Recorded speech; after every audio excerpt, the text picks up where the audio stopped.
the path of fate. Peace is a journey of 1,000 miles, and it must be taken one step at a time.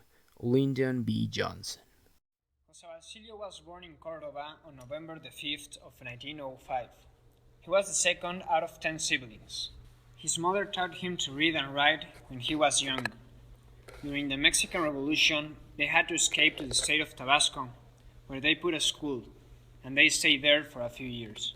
Later on, the Cristero War began, and the governor, Tomás Garrido, started persecuting the Catholics in Tabasco, and the brother of Jose Basilio's mother was a priest.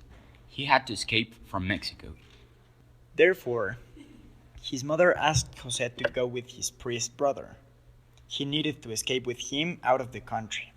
Then, for more than 10 days, they had to escape through the jungle, crossing rivers, and sleeping wherever they could. Their plan? To reach the port of Veracruz on time to leave this country in order to go to the USA. But just when they were about to cross a lake to arrive to Veracruz, the soldiers of Tomás Garrido reached them and started to shoot at them while they were in a canoe. They started shooting, but all the shots missed their target. Later on, Jose would say that the intention of the soldiers was not to kill them, but just to scare them.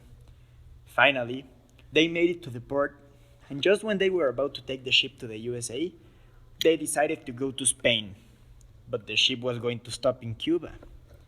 Nevertheless, they took it and went to Cuba. They arrived to Cuba, and in the moment they landed, they immediately visited the Bishop of Cuba to inform him about many of the events that were happening in Mexico.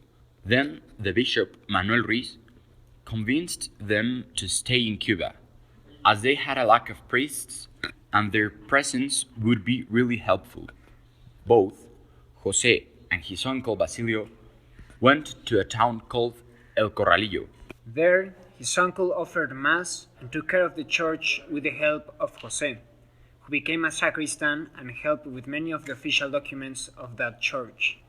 There, in that town, he met Raquel, a beautiful 15-year-old lady.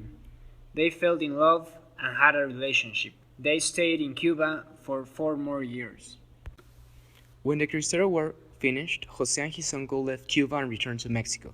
However, Jose went to a town called Cosamaloapan in Veracruz. He stayed there for more than 3 years. After that time, he returned to Puebla City, and just one day after he arrived, his father died. Jose worked for a newspaper called Bohemia Poblana, in which in many occasions he wrote his experiences about Cristero War. He studied law, and 10 years later he married that woman from Cuba, Raquel.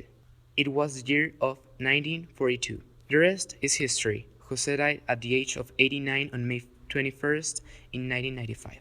La persecución religiosa afectó mucho la vida de mi padre, pero gracias a eso, nunca huyó de México a Cuba, pudo conocer a su futura esposa, y si en ese gran evento yo no hubiera nacido.